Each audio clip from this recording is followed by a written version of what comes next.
Start by removing the upper adjustment screw. The pivot may also come off with the adjustment screw. If it doesn't, we will take it out later. Now remove your breather plug and upper bonnet bolts.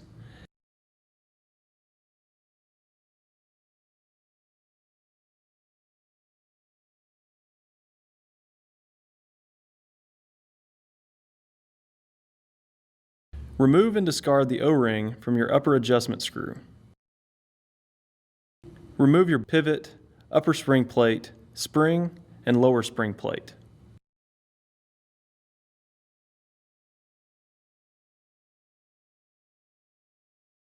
Next, unthread the diaphragm plate from the upper stem.